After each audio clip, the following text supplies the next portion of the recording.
بسم الله الرحمن الرحيم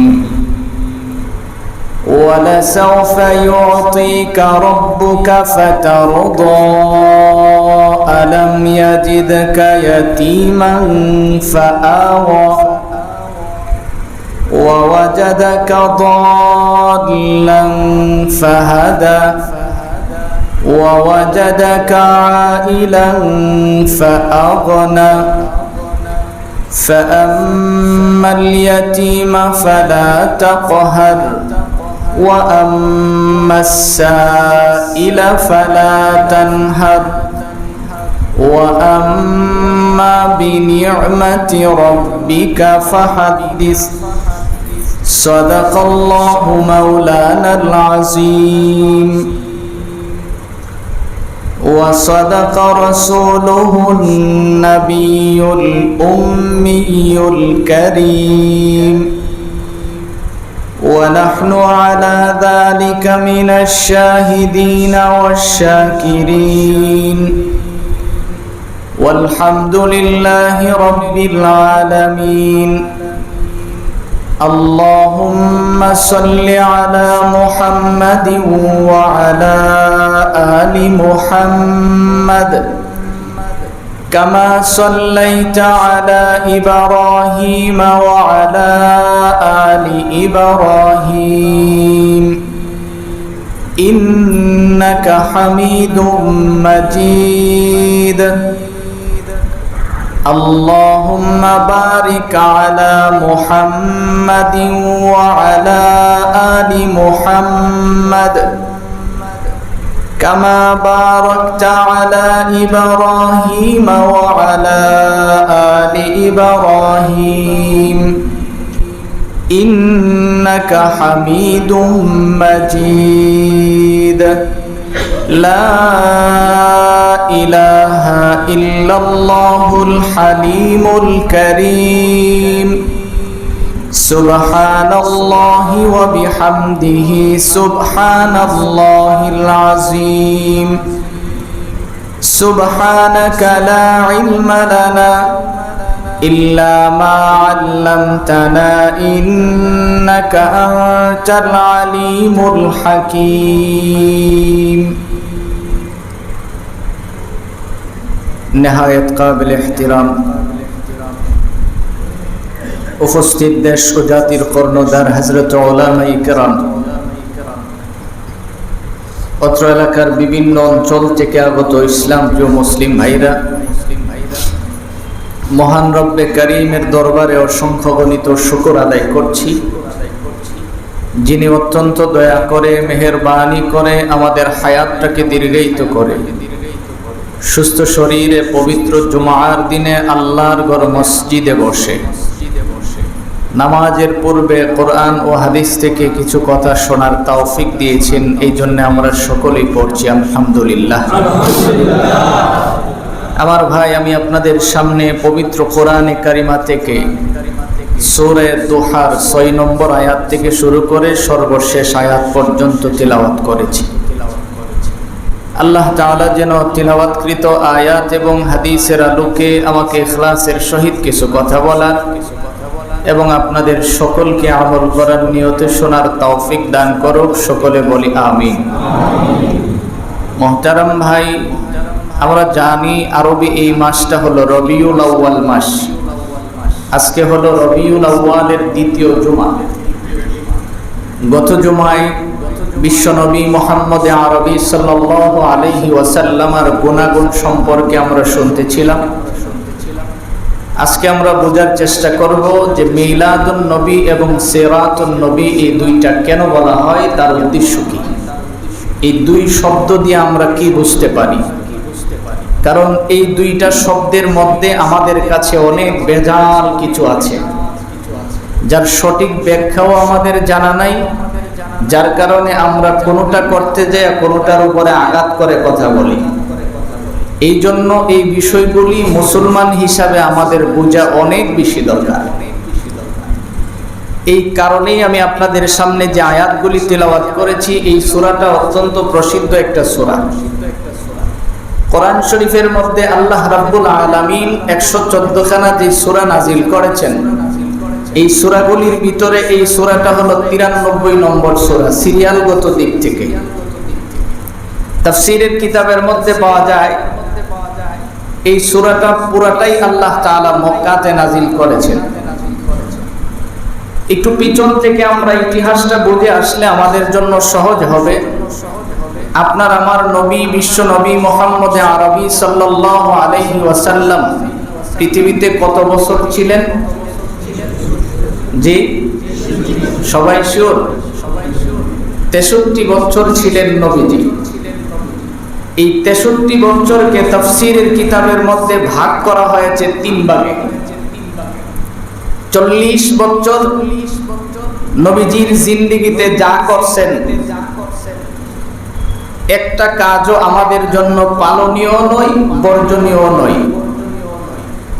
40টা বছর পর্যন্ত নবীজির নবুয়ত পাওয়ার পূর্বে চলে গেছেন। নবুয়ত পাওয়ার পরে 13 বছর মক্কি জিন্দেগি আর 10 বছর মাদানী জিন্দেগি। এই 23 বছরের জীবনেই আল্লাহর নবী যা করছেন, যা বলছেন, যা করতে নিষেধ করেছেন, এইগুলি হলো আমাদের পালনীয় এবং বর্জনীয়। এই 23 বছরের ভিতরেই আল্লাহ রাব্বুল ইজ্জত ওয়াল জালাল গোটা 30 পারা কোরআন নাজিল করেছেন। গত জুমায় আমরা শুনেছিলাম যে আমাদের নবীজি পৃথিবীতে আগমন করার পূর্বে কিছু ঘটনা ঘটেছিল। আজকে আমরা নবীজির আগমন থেকে শুরু করে নবীজির বিদায় পর্যন্ত চেষ্টা করব কিছু কথা বলার জন্য। শুরুতে আমরা বুঝে নেই মিলাদ শব্দের আবিধানিক অর্থ হলো জন্ম। তো কাজেই কারো জন্ম নিয়ে কিন্তু আলোচনা করার কোনো সুযোগ থাকে না। যেমন ধরেন আপনার আমার নবী, বিশ্ব নবী পৃথিবীতে আগমন করেছেন, কিভাবে আইছেন, কোত্থেকে আইছেন, কোন অবস্থায় আইছেন, এই জাতীয় বিষয় নিয়ে আলোচনা করার কোনো অবকাশ নাই। এই বিষয়গুলি নিয়ে আলোচনা পাগল ছাড়া আর কেউ করে না। এই জন্য ভালো করে বুঝতে হবে যে নবীজি পৃথিবীতে আগমন করছেন, এতে আমরা খুশি না বেজার? বেজার হওয়ার কোনো কারণ আছে? কোনো দিক থেকেই নাই। কারণ আমরা গত জুমায় শুনছি যে আমাদের পূর্বে যত নবী রাসূল ছিল তারাও তো এই নবীর উম্মত হইতে চাইছেন, আর আমরা বিনা দরখাস্তে আখিরি নবীর উম্মত হতে পারছি, এতে তো আমরা দ্বিগুণ খুশি হওয়ার কথা। তো এই জন্য আসুন নবীজির জন্মে আমরা সবাই আনন্দিত, সবাই খুশি, এতে কোনো সন্দেহের লেশ মাত্রাও নাই। তো নবীজির আগমনের তারিখের ব্যাপারে সমস্যা ছিল। 8 তারিখ, 9 তারিখ, 12 তারিখ, 3টা তারিখ ছিল নবীজির আগমনের। আর নবীজি যেদিন চলে গেছেন এটা 100% শিওর 12ই রবিউল আউয়ালে। তো কাজী নবীজির আগমনে যদি কেউ কোনো আনন্দ করতে চায় তাইলে কয় দিন করার লাগবে? জি, 3 দিন। আর আপনার বাবার বিদায়ের তারিখে যদি কেউ আনন্দ মিছিল করে তাহলে কি আপনি খুব মহব্বত করবেন? তাইলে নবীজি 12 তারিখ শিওর চলে গেছেন, এই দিনের মধ্যে মিছিল কি করবে? এবার আসুন মিছিলটা আপনি দেখলে বুঝতে পারবেন যে কত যে বিশ্রী ধরনের মিছিল আমাদের দেশে হয়েছে। আপনারা আমার চেয়ে বেশি জানেন, নেটে আপনারা সবাই দেখতেছেন কোন হালতে, কোন অবস্থায়, যে কত বিশ্রী, যেগুলি ইসলাম ধর্মে কোনোদিন সমর্থন করে না।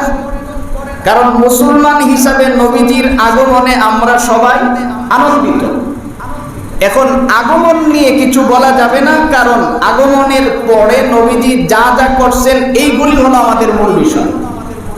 আপনি 23 বছরের জিন্দেগির নাম হলো সিরাতুন নবী, তার মানে নবীজির জীবনী, অথবা নবীজি যা করছেন এইগুলি হলো নবীজির অবস্থা। এই বিষয়গুলি আমাদের বোঝার বিষয়। আরেকটু সহজ করে বলি যে নবীজির আগমন নিয়ে আপনার আমার কিছু করার সুযোগ নাই, কারণ নবীজি যেদিন দুনিয়াতে আগমন করছেন, আগমন করার সময় নবীজির আপন ফুফু, যার নাম ছিল সুফিয়া, উনি বলেন যে আমি যখন শুনছি যে আমার ভাই আব্দুল্লাহ দুনিয়াতে নাই, তার স্ত্রী সন্তান প্রসব করবেন। আমি তার ঘরের ভিতরে গেছি, যাওয়ার পরে এই সন্তান দুনিয়াতে আসার যে আলামত আছে, স্বাভাবিকভাবে একটা সন্তান যখন দুনিয়াতে আগমন করে তার পূর্বের থেকে মায়ের পেটে অনেক ব্যথা হয়, অনেক কষ্ট হয়। অনেক সময় দেখা যায় গর্ভবতী মহিলারা দাঁড়িয়ে আছে, দাঁড়ানোর থেকে হঠাৎ করে বসে যায়, ব্যথায় কাতরাচ্ছেন, জিজ্ঞেস করলে জবাব দেয় ভিতর থেকে বাচ্চা তারে লাথি মারছেন। কিন্তু আপনার আমার নবী, বিশ্ব নবী মুহাম্মদ আরবি সাল্লাল্লাহু আলাইহি ওয়াসাল্লাম যেই কয়দিন মায়ের গর্ভে ছিলেন, আমিনা বলেন যে আমার জীবনে আমার পেটের ভিতরে যে সন্তান আছে এই কথাটাও আমি কোনোদিন বুঝি নাই। সুবহানাল্লাহ।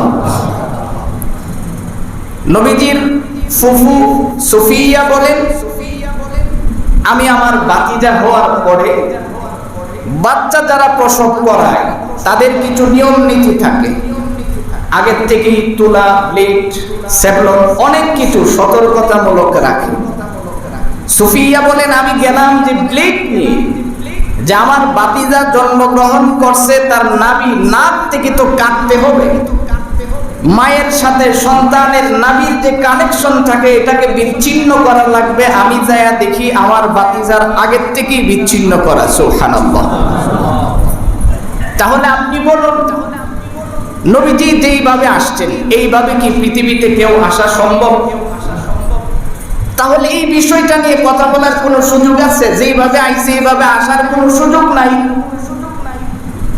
সুফিয়া বলেন, আমি এখন দেখতে গেলাম যে এই সন্তান যে জন্মগ্রহণ করছে ছেলে না মেয়ে, এটা দেখার জন্য আমি যখন শিওর হওয়ার জন্য গেলাম, দেখলাম যে আমার বাতিজা আগের থেকেই খতনা করানো অবস্থায় আছে। সুবহানাল্লাহ।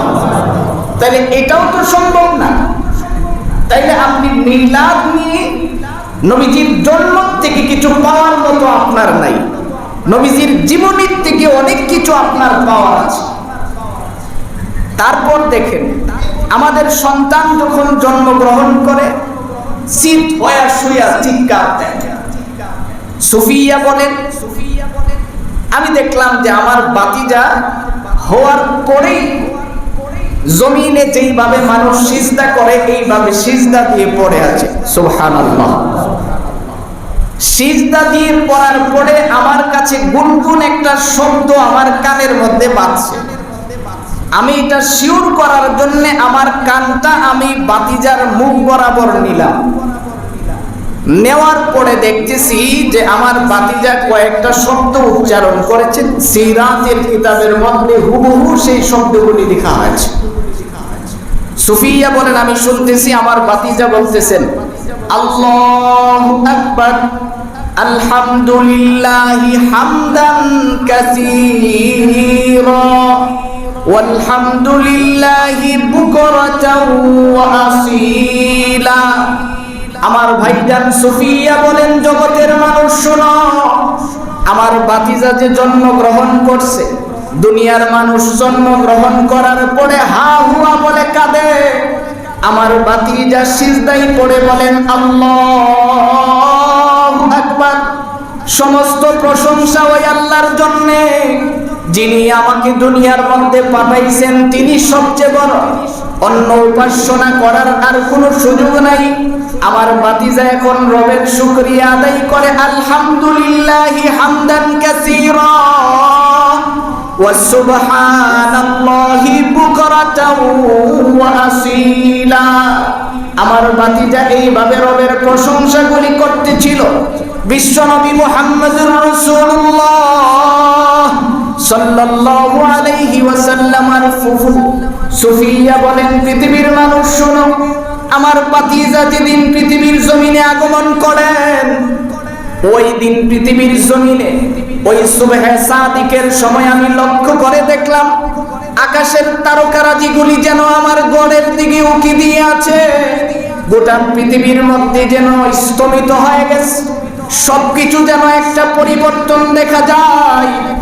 আব্দুল মুত্তালিব ঘরের সামনে এসে দাঁড়াইলেন, দাঁড়ায়া ডাক দিলেন, আমিনা, তোমার ঘরের মধ্যে আমার নাতি যে জন্মগ্রহণ করছে আমার হাতের মধ্যে উঠা দাও। হাতের মধ্যে যখন বিশ্বনবী মুহাম্মদুর রাসূলুল্লাহ সাল্লাল্লাহু আলাইহি ওয়াসাল্লাম কে উঠায়া দিবেন, এমন সময় আমিনা যখন সামনে আসলেন, আব্দুল মুত্তালিব বলেন, মা তুমি শোনো, দীর্ঘদিন ধরে আমার মনের ভিতরে একটা প্রশ্ন উকি দেয়, যেই প্রশ্নটা আমি তোমারে করতে চাইও করতে পারি নাই। অনেক লোকেরা আমাকে বলে আমার পুত্রবধূর স্বামী দুনিয়ার জমিনে জীবিত নাই, তারপরেও কি যেন একটা সেন্ট ব্যবহার করে, এত দামি আতর ব্যবহার করে একজন বিধবা নারীর জন্য তো ঠিক নয়। আমিনা ডাক দিয়া বলেন, আব্বা আপনি কি বলেন? আমার জীবনে আমি কোনো পারফিউম ব্যবহার করি নাই, আমি জীবনে কোনোদিন কোনো সেন্টও ব্যবহার করি নাই। আপনার নাতি মুহাম্মদ আমার গর্ভে থাকার কারণে আমার শরীর থেকে এমন একটা সুঘ্রাণ বের হয়, এটা আমি নিজেও জানি না। এই সুঘ্রাণ দিয়েছেন আল্লাহ। এই কথা বলার পরে আব্দুল মুত্তালিব বলেন, মা শোনো, তোমার কথার প্রমাণ তো আমি পেয়েছি, কারণ আমি যখন আমার নাতিরে আমার কোলের মধ্যে নিলাম, যেই সেন্টটা আমি তোমার শরীর থেকে পাইতাম, কারণ এখন তুমি সন্তান প্রসব করছো, রক্তের দুর্গন্ধ মানুষের শরীরে থাকে, কিন্তু আমার নাতি যে আমার কোলে দিলা, কোন দুর্গন্ধ তো আমার কাছে নাই, আমার কাছে মেশকে আম্বরের চেয়ে সুঘ্রাণ মনে হয়েছে। সুবহানাল্লাহ। এই জন্য আমার ভাই, নবীজির জন্মটাই ছিল অলৌকিক, যেখান থেকে আমাদের পাওয়ার মতো কিছুই নাই। কারণ আল্লাহর নবী শ্রেষ্ঠ নবীকে পাঠাবেন, এটা শ্রেষ্ঠ সিস্টেমেই পাঠাইছেন, যার মধ্যে পৃথিবীর আর কোন নবী রাসূলকে আল্লাহ তাআলা এইভাবে পাঠান নাই, ভবিষ্যতেও কাউকে পাঠাবেন না। কাজে এই জায়গা থেকে আমাদের কোনো শিক্ষা নাই, আমাদের শিক্ষাটা হলো সিরাতুন নবী থেকে, নবীজির জীবনী থেকে। গোটা জীবনীতে বিশ্ব নবী কি করেছেন এই বিষয়গুলি আমাদের বোঝার বিষয়। কাজে আজকে আমরা যে বিষয়টা বোঝার চেষ্টা করব, আপনার আমার নবী 40টা বছর তো জীবন চলে গেছেন নবুয়ত পাওয়ার আগে। নবুয়ত পাওয়ার আগে নবীজি যেইভাবে চলতেন, যেইভাবে হাঁটতেন, যেইভাবে কথা বলতেন, এই বিষয়গুলি মক্কার মুশরিকেরা লক্ষ্য করেছে। তারা লক্ষ্য করে দেখছে যে এই লোকের যেই ব্যবহার দেখা যায়, তার আচার আচরণ, তার যেই ব্যবহার, সবকিছু মিলাইয়া ইনি সত্যবাদী, এতে কোনো সন্দেহ নাই। মক্কার মুশরিকেরা বিশ্ব নবীকে একটা উপাধি দিয়েছিল। কি দিয়েছিল? আল আমিন। ভালো করে মনে রাখতে হবে, কিন্তু আলামিন না শব্দটা। আলামিন হলে ভুল হবে, কারণ আরবি শব্দের আবিধানিক দিক থেকে এটা ভুল হবে, এটা হবে আল আমিন। আমাদের সবচেয়ে বড় সমস্যা হলো কি জানেন? যে আমরা নাম রাখতেও জানি না, ডাকতেও জানি না। একজনের নাম মতিউর রহমান, ডাক দে মুক্তা, হইল কি মতিউর রহমান, কত সুন্দর নাম। এটা হলো আমাদের সবচেয়ে বড় সমস্যা। তো আল্লাহর নবীকে তারা উপাধি দিলেন আল আমিন, এই ছিল তাদের উপাধি।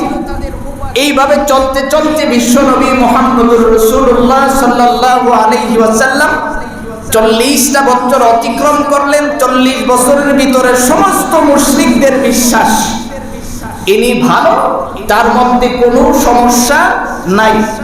নবীজিকে মুশরিকেরা কিভাবে সম্মান করতেন, ইতিহাস তালাশ করলে আপনারা দেখবেন, কাবা ঘরের সংস্কারের পরে যখন পাথর হজরে আসওয়াদ, যেই পাথরটাতে আমরা চুম্বন করি ফায়দা হাসিলের জন্য, যেখানে যে আমরা ভালোবাসা নিয়ে চুম্বন করি, এই পাথরটা স্থাপন করে আরব দেশের গোত্রের অনেক মায়ের আছে। গোত্রীয় সমস্যা ছিল তখন, তারা যে কোন লিডার যায় এটা স্থাপন করবে, করলে তো তার সম্মান বেড়ে যাবে।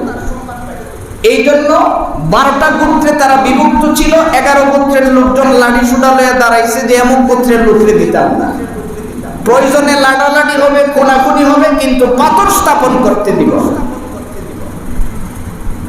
এই পরিস্থিতিতে এখন পাথর তো লাগানো দরকার। তারা বসে একটা সিদ্ধান্ত নিল, ঠিক আছে এটা কোনো গোত্রের না, আমরা মুহাম্মদকে দিয়ে লাগাবো। সুবহানাল্লাহ। কারণ তাকে আমরা সবাই ভালো জানি, তাকে আমরা সবাই বিশ্বাস করি, সে লাগাইলে এটা কোনো গোত্রের সমস্যা হবে না। নবীজিকে যখন এই কাজের জন্য আনছে, আপনার আমার নবী কত বিচক্ষণ। নবীজি আয়েশা চট করে নিজের শরীরের মধ্যে যে চাদরটা ছিল ওই চাদর মুবারক জমিনে বিছায়া দিয়েছেন। বিছায়া দিয়া বিশ্ব নবী নিজ হাতে পাথরটা তার উপরে রাখছেন। রাইকা এখন 12 গোত্রের 12 জনকে ডাক দিয়া বলছেন যে তোমরা 12 জন আমার চাদরের মধ্যে ধরো। ওরা দৌড়ে যখন একেবারে কাবার পাশে নিলেন, বিশ্বনবী ওখানে নিজ হাতে লাগিয়ে দিলেন। সুবহানাল্লাহ, কত সুন্দর ব্যবহার, সমাধান নবীজি দেখাইলেন। সবাই খুশি হয়ে গেল যে আমরা তো সবাই ধরেছি। আর এই বুদ্ধিটা তো আমার মাথায় আসে নাই। মুহাম্মদ এত সুন্দর করে আমাদেরকে সম্মান দিলেন, তাদের ভালোবাসা আরো বেড়ে গেল। বেড়ে যাওয়ার পরে যখন 40 বছর বয়স অতিক্রম করলেন, যেই মাত্র নবীজির উপরে, যেখান থেকে আমাদের আলোচনার বিষয়, যে এই 40 বছর পার হওয়ার পরে বিশ্ব নবীর কাছে আল্লাহ তাআলা কোরআন যখন নাযিল করলেন, এই মক্কার লোকদের বিপত্তি শুরু হয়ে গেল। তাদের মধ্যে বিভিন্ন প্রশ্ন উদিত হলো যে মুহাম্মদ কি করে নবী হয়? নবী তো আমরা গোত্রে হওয়ার দরকার ছিল, কারণ আমরা তো লাঠি সোটার পাওয়ার বেশি, আমাদের বংশীয় পাওয়ার বেশি, তো মুহাম্মদ কি করে হয়? এরকম বিভিন্ন তাদের সমস্যা শুরু হয়ে গেল। বিভিন্ন দিক থেকে তাদের সমস্যা চলে আসলো। আল্লাহর নবীর এই 40টা বছরের আগে নবীজিকে আল্লাহ তাআলা যে আচার আখলাক মানুষকে দেখাইতে দিলেন, কেন দিলেন? তাফসীরের কিতাবের মধ্যে তার জবাব স্পষ্ট করে দেওয়া আছে। এই 40 বছরের ভিতরে আগে মানুষের কাছে নবীজির গ্রহণযোগ্যতা আল্লাহ তাআলা তৈরি করলেন। এক কথায় নবীর 40টা বছর নবুয়ত পূর্বের, নবুয়ত পাওয়ার পূর্বের 40 বছর হলো নবীজির জন্য নবুয়তের সাপোর্ট, নবুয়তের দলিল। কারণ এই 40 বছরের ব্যবহার আখলাক দেখে মানুষ অটো নবীজির ভক্ত হয়ে গেলেন, যে এই নবী যা বলবেন তিনি সত্য বলছেন, কারণ এতে কোনো সন্দেহ নাই। এই ধরনের একটা বুঝ তাদের ভিতরে চলে আসছে।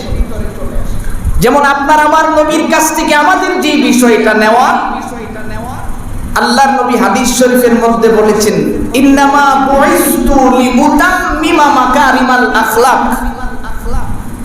নবীজি বলেন,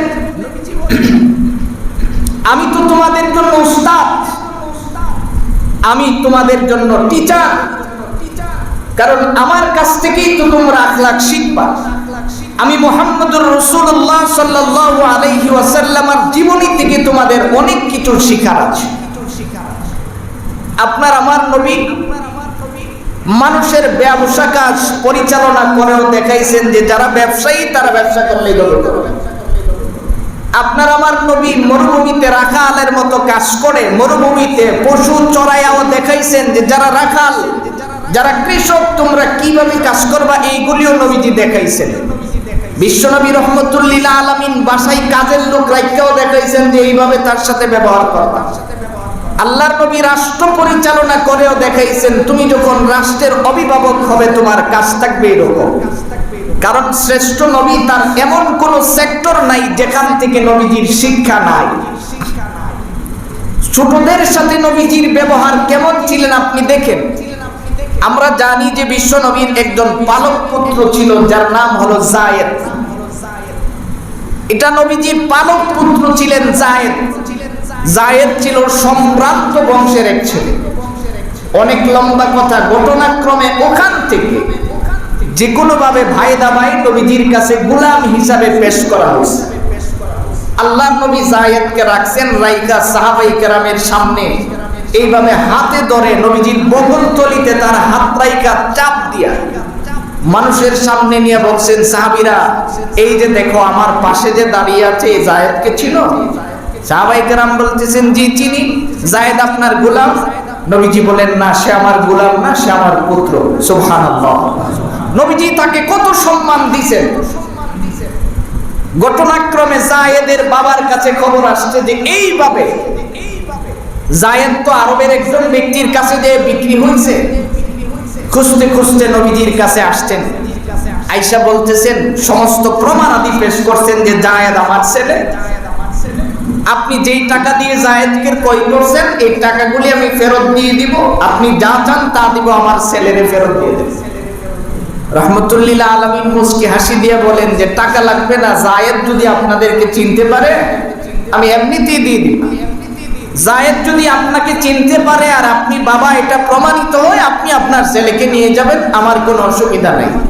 তবে একটা শর্ত থাকবে যে জায়েদ যদি যাইতে চাই স্বেচ্ছায় তাহলে যাবে, আর সে যদি আমার কাছে থাকতে চায় আমি কিন্তু তাকে ঘাট ধরে ধাক্কা দিয়ে বিদায় করব, কারণ ঘাট ধরে ধাক্কা দিয়ে বিদায় করার মতো আমি নয়। জায়েদের বাবা এবং চাচা আরো কয়েকজন লোক আসছে। কিছুক্ষণ পরে জায়েদ ঢুকছেন। ঢুকার পরে নবীজি বললেন, জায়েদ এদেরকে তুমি চিনো? জায়েদ অপরটাই বলে ফেললেন, ইনি আমার বাবা, ইনি আমার চাচা, ইনি আমার ভাই, এরকম করে সকল কিছু। রহমতুল্লিল আলামিন নবী বললেন, তারা তো তোমাকে নিতে আসছে, যাবে না? জায়েদ আস্তে আস্তে করে নবীজির কাছে যেয়ে বসে বলতেছেন, ইয়া রাসূলুল্লাহ, জান্নাত পায়া কি কেউ হারিয়ে ফেলে? সুবহানাল্লাহ। রাসূল, কেউ কি জান্নাত পেয়ে হারিয়ে ফেলে? বাবা তখন বললেন, জায়েদ কি বলো, তুমি আমাদের সাথে আসো, কারণ আমার আর কোনো ছেলে ফেলে নাই, আমার সমস্ত সম্পত্তির ওয়ারিশ তুমি। জায়েদ বলতেছেন, বাবা সমস্ত সম্পদের ওয়ারিশ তুমি আমাকে বানাতে পারবে, কিন্তু জান্নাতের ওয়ারিশ বানানোর যোগ্যতা তোমার নাই, কাজে আমি জান্নাত পেয়ে এখান থেকে বিদায় হয়ে যাব, এটা তো কোনোদিন হতে পারে না আমার ভাই। কারণ নবীজির ব্যবহার দেখেই জায়েদ বুঝতে পারছে যে ইনার কাছ থেকে যাওয়ার আমার কোনো প্রয়োজন নাই, আর আমরার বাড়ির থেকে তো ৬০ তলার উপর থেকে কাজের লোক লাভ দিয়ে ফেলে জীবন যে যাইব এই বই তার নাই। ৫ তলার গ্রিল ভেঙে বের হয়ে যাইতে চাই, তাইলে আমরা কি পরিমাণের আচরণ তাদেরকে দেখাই, কি পরিমাণের ব্যবহার আমাদেরকে দেখাচ্ছি আমরা। এই জন্য মুহতারাম ভাই বলতেছিলাম যে নবী তুমি চিনো। যুবক, তোমাদের জন্য শেষ মেসেজটা দিব যে নবীজিকে জায়েদ চিনছেন, নবীজির কাছে ছিলেন, কারণ বিশ্ব নবীকে না চিনার কারণেই আজকে আমাদের যত প্রকারের সমস্যা।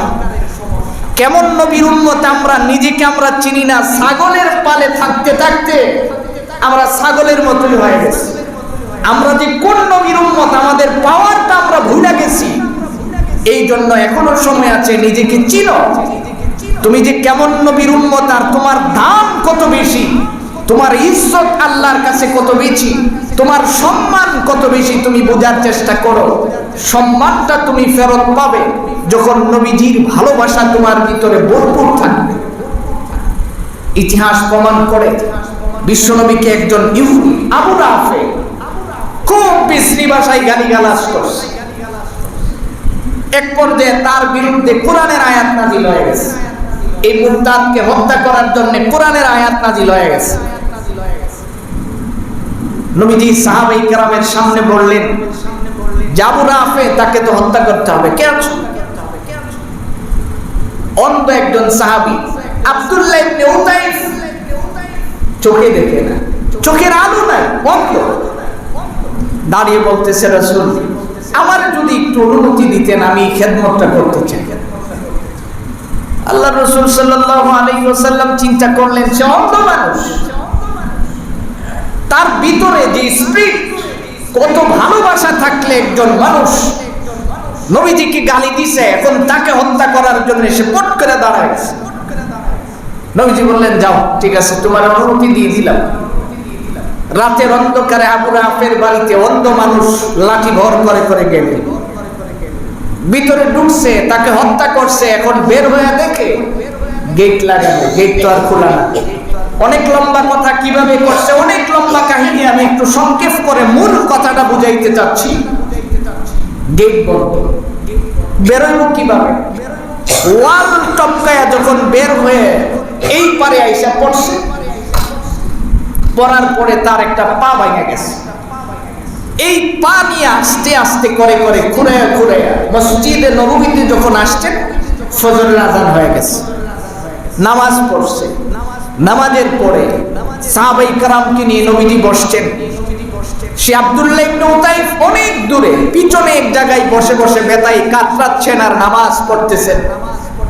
ঠিক এই সময়ে জিবরাইল চলে আসছে, আয়েশা নবীজিকে শুনাইলেন, হুজুর সে আবু রাফে মুরতাদকে তো হত্যা করা হয়েছে, ইহুদিকে আপনার সাহাবী হত্যা করে ফেলেছেন। নবীজি সংবাদ পাওয়ার পরে আলহামদুলিল্লাহ পড়লেন, সাহাবায়ে কেরামকে জিজ্ঞেস করলেন, আব্দুল্লাহ ইবনে উতাইফ কোথায়? ওই পিছনে দাঁড়িয়ে আছে। নবীজি জিজ্ঞেস করে, তুমি সংবাদটা কেন আমারে দিলে না? যুবক, তুমি চিন্তা করে দেখো, আমরা হলে পোস্টার লাগাইতাম আমি এমনকে হত্যা করেছি। নবীর ভালোবাসা দেখাইছে, ওই যে যারা বড় করে লেখা দেখায়, ভালোবাসায় গেম করেছি এত টাকা খরচ করে, একে ভালোবাসা বলে না। আব্দুল্লাহ ইবনে উতাইফ দাঁড়ায় চোখের পানি ছেড়ে দিয়েছেন, ইয়া রাসূলুল্লাহ, আমি কেন বলবো? আমার কাজটা যদি আল্লাহ পছন্দ করেন, তাহলে আল্লাহ যদি সব কিছু আপনাকে জানাইতে পারে, এটা জানাবেন না কেন? আমি কেন জানাবো? আমি কাজ করেছি আল্লাহর ভালোবাসায়, যে আল্লাহর নবীকে সে গালি দিয়েছে, নবীকে কটাক্ষ করেছে, আমি ওই মুরতাদকে হত্যা করেছি, এটা আমি প্রকাশ কেন করতে যাব? আল্লাহই তো আপনাকে জানাবে। বিশ্বনবী বলেন, আব্দুল্লাহ ইবনে উতাইফ, শুনো, আল্লাহই তো জিবরাইলের মাধ্যমে আমাকে জানাইছেন, এখন তুমি ওখানে কাতরাচ্ছ কেন? সে বলতেছে, হুজুর, আমি তো আসতে গিয়ে এই হালত, আমার পাটা ভেঙে গেছে। এই কথা বলার সঙ্গে সঙ্গে বিশ্বনবী তার পাটাকে টান দিয়ে হাতটাকে সোজা করে নবীজির মুখ থেকে একটু থুতু মুবারক লাগিয়ে দিয়েছেন। আব্দুল্লাহ ইবনে উতাইফ বলেন, পৃথিবীর মানুষ শোনো, তারপরেও আমি কয়েক বছর জীবিত ছিলাম, পৃথিবীর জমিনে যতদিন জীবিত ছিলাম ততদিন পর্যন্ত আমার এই পা থেকে যে একটা সুঘ্রাণ বের হইতো, আমি রাস্তা দিয়ে কোথাও হেঁটে গেলে হাজার হাজার মানুষ আমার দিকে তাকায়া থাকতো। আমি কি ব্যবহার করেছি জিজ্ঞেস করলে আমি একবারও বলতে পারি নাই, কেননা আমার এই পায়ের মধ্যে তো বিশ্বনবীর হাত মোবারক লেগেছে। এই ছিল ভালোবাসা। দেয়ালে টাঙানোর নাম ভালোবাসা নয়, বড় করে গেট করে লেখার নাম ভালোবাসা নয়। ভালোবাসা রাখার জায়গা হলো হৃদয়ে, ভালোবাসা লালন করার জায়গা হলো বুকের ভিতরে। ভালোবাসা সাইনবোর্ড করে কোনোদিন প্রকাশ পায় না। ইতিহাস প্রমাণ করে, বিশ্বনবী তো বলছেন যে আমি চলে যাওয়ার পরে আমার ভালোবাসা যদি প্রকাশ করতে চাও, একটাই মাত্র মাধ্যম আমার ভালোবাসা প্রকাশ করার, সেটা হলো আমার সুন্নতকে লালন করা, সেটা হলো আমার সুন্নতকে মানা।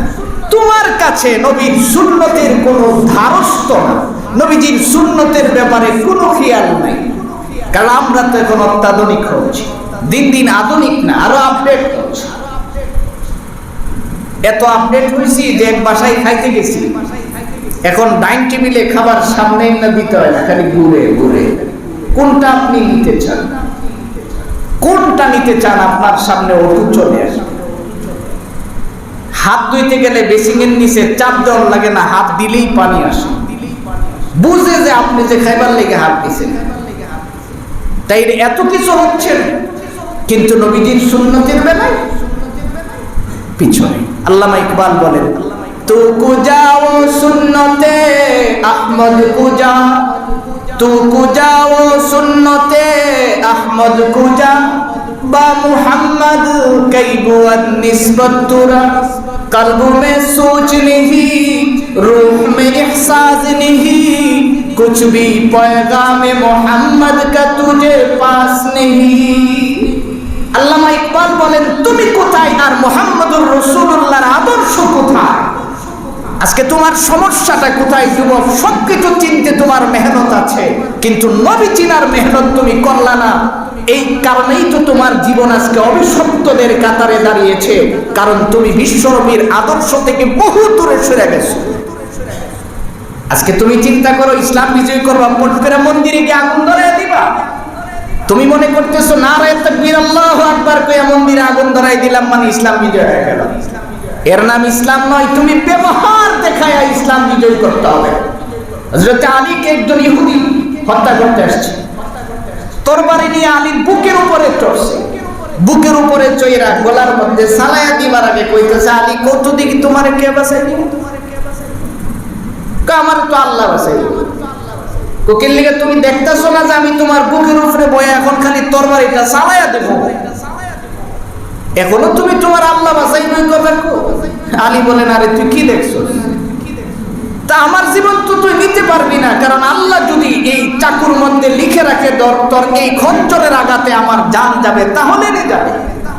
এই যে আল্লাহ শব্দটা উচ্চারণ করছে, ভয়ে দপ্তর করে ইহুদি হাত থেকে তরবারি পড়ে গেছে। হযরত আলী চট করে তরবারি হাতে নিয়েছে, নিয়ে এখন ইহুদিরে শোয়া করতেছে, তোরে কেন বাঁচাইবো? এখন তুই কতরে কেটা বাঁচাইবো? ক আমার তো তুমি বাঁচাইতে পারো। ক না, ক আল্লাহ, ক আল্লাহ কমুকের লিগা তোর বাড়ি তোমার হাতে, তুমি তো আমারে পারো বাঁচাইতে। হযরত আলী বলেন না, আমি না, আল্লাহ কয় না, আল্লাহ কয়। সুযোগ বুঝা পট করে হযরত আলীর চেহারা বরাবর তুতু মাইরা দিছে। তুতু দেওয়ার সঙ্গে সঙ্গে আলীর তরবারিটা নিচে পড়ে গেছে। ইহুদি এখন লাফ দিয়ে উঠে পেতেছে, আলী আমি তো তুতু দিছি কারণ তাড়াতাড়ি যেন তুমি আমার হত্যা করে দাও, কারণ আমার কষ্ট হচ্ছে, তুমি যে আমার উপরে বসছো আমার তো অনেক ভারী লাগতেছে, ওজনদার মনে হচ্ছে, কিন্তু তুমি এটা না করে তরবারি কেন ফেলায় দিলা? হযরত আলী মুস্কি হেসে দিয়ে বলেন, দেখো আমি তো তোমাকে হত্যা করলে আল্লাহর জন্য করতাম, কিন্তু তুমি যেই বরাবর আমারে তুতু দিছো, দেওয়ার সাথে সাথেই তো আমার ভিতরে একটা রাগ চলে আসছে, গুসা আসছে। এখন যদি তোমার আমি হত্যা করি তাহলে এই হত্যার জবাব আল্লাহর কাছে দিতে হবে, কেননা এটা আল্লাহর জন্য আর হইল না, শুধু রাগের কারণে হইল, এই জন্য তোমার আমি ছেড়ে দিছি। এবার ইহুদি কয়, তোমাদের ধর্মের এত সুন্দর যে যা করো আল্লাহর জন্য করো, আর দরকার নাই, এখন আমার কালিমা পড়ে মুসলমান বানায় দাও। সুবহানাল্লাহ। মোহতারাম ভাই, এই জন্য বলতেছিলাম, যুবক তুমি তো ভালোবাসা সিনাই লালন করবে, ভালোবাসা দেয়ালে থাকবে না, বিশ্ব আশিকে রাসূল দেয়ালে লেখা দেখানো লাগবে না, এটা তুমি সিনার ভিতরে তুমি লালন করো। কেননা সাহাবাই কারাম নবীজির কাছ থেকে শিখেছেন, বিশ্বনবী বলছেন যে আমার ভালোবাসা যদি কাহারো সিনাই থাকে, আমার ভালোবাসার বহিঃপ্রকাশ ঘটবে একমাত্র সুন্নতের মাধ্যমে, এছাড়া আর ভালোবাসা বোঝানোর কোনো সুযোগ নাই। মূর্তি ভাঙ্গা লাইলে ইসলাম বিজয়ী বুঝায় না, এইগুলি জায়েজ নয়, কারণ অপর ধর্মে যারা আছে তাদেরকে স্বকীয়তা বজায়া কাজ করার যোগ্যতা এটা নবীদের রাইখা দেখাইয়া দিয়ে গেছেন। বিশ্বনবী বলছেন তাদের কাজ তাদেরকে করতে দাও, তোমার ব্যবহার দেখে যদি তারা ইসলামের দিকে ধাবিত হয় এটা ভিন্ন বিষয়। ইতিহাস তালাশ করে দেখো, পারস্য যখন বিজয় করতে গেলেন যুদ্ধের মধ্যে ময়দানে, হুযায়ফা ইবনুল ইয়ামান এমন একজন সাহাবী যার কাছে নবীজির কিছু গুপ্তধন ছিল, গোপন কিছু কথা ছিল। এত দামি একজন সাহাবী তার দল নিয়ে গেছেন যুদ্ধ করে বিজয় করবে। পারস্য বিজয় করতে যখন গেছে, পারস্যের সম্রাট তাদের সাথে একটা শান্তি চুক্তি করবেন, আগে থেকেই ভয় পেয়ে গেছে। এখন শান্তি চুক্তি করতে যায় যখন বসছেন, তাদেরকে এক বাসায় নিয়ে মেহমানদারি করবেন, খাবারের আয়োজন করছেন, খাইতে বসছেন সবাই। হুযায়ফা ইবনুল ইয়ামান যখন বসছেন খাইতে, ওনার হাতের থেকে এক লুকমার কিছু অংশ খাবার জমিনে পড়ে গেছে। উনি এটা আবার হাত দিয়া পরিষ্কার করে উঠায়া খাইছেন। তার সাথে আমরার মতো যারা অতি আধুনিকতার ছোঁয়া যাদের মধ্যে লাগছে, মানুষের সামনে যদি খাবার উঠায় খাই লজ্জা হবে, আমরা দেখে অনেক সময় মস্কারি করে, ক্রিটিসাইজ করে। তো এই যারা আধুনিক গতি হইছে যে খাবারটা পড়ে গেছে ওখান থেকে উঠে খাবে, হুযায়ফা ইবনুল ইয়ামানকে ধাক্কা দিয়েছে, হাত দিয়া ধাক্কা দেওয়ার সাথে সাথে উনি গরম। কি ব্যাপার, ধাক্কা দিলা কেন? এত বড় বাদশার কাছে আইছেন আর এখান থেকে মিসকিনের মতো যদি টুকায় আছেন, আপনারে ভয় পাইব? হুযায়ফা ইবনুল ইয়ামান বলেন, কেন তুমি কি নবীজির এই হাদিসটা শোনো নাই যে খাবারের ভিতরে কোন লুকমাটার মধ্যে আমার জন্য শিফা আছে, কোন লুকমাটার মধ্যে আমার জন্য বরকত আছে, কোন লুকমাটায় আমার জন্য নাজাতের উসিলা হয়, এটা কি তুমি জানো? এটা যদি আমার শিফার হতে পারে, এটা আমার বরকতের হতে পারে, এটা যদি আমার থেকে বিদায় হয়ে যায়, তাহলে এটা আমি কেন ফেলে দেব? এই জন্যই তো আমি উঠে খাইলাম। আর তুমি কি মনে করছো যে নবীজির সুন্নত ছেড়ে দিয়ে আমি বিজয় করতে যাব? এই ধরনের বিজয়ের আমার প্রয়োজন নাই। এই কথা শোনার পরে পারস্যের সম্রাট কয়, তোমরার সাথে আর যুদ্ধ করার দরকার নাই, আমার এমনি কাকমা করে মুসলমান বানায় দেব। এই জন্য আমার ভাই, বিশ্বনবী তো তোমাকে বলছেন যে তুমি আমার সুন্নত যদি তোমার মধ্যে যত দেখাইতে পারবা, তত ভালোবাসা দিয়ে তুমি আমার কাছে আসবা। আর তোমার জন্যই তো আমি নবী ওয়াদা করছি যে তুমি তো হাসরের দিন সবচেয়ে বেশি আমার নিকটে থাকবা, কারণ যার ভিতরে নবীর সুন্নতের লালন অনুশীলন যত বেশি হবে, হাসরের ময়দানে নবীজি তত কাছে তারাই থাকবে। এই জন্য আসুন আল্লাহ রব্বুল ইজ্জত ওয়াল জালাল যেন আমাদেরকে নবীজির সুন্নাহ মোতাবেক জীবন যাপন করতে পারি সেই তৌফিক দান করুন, আমিন।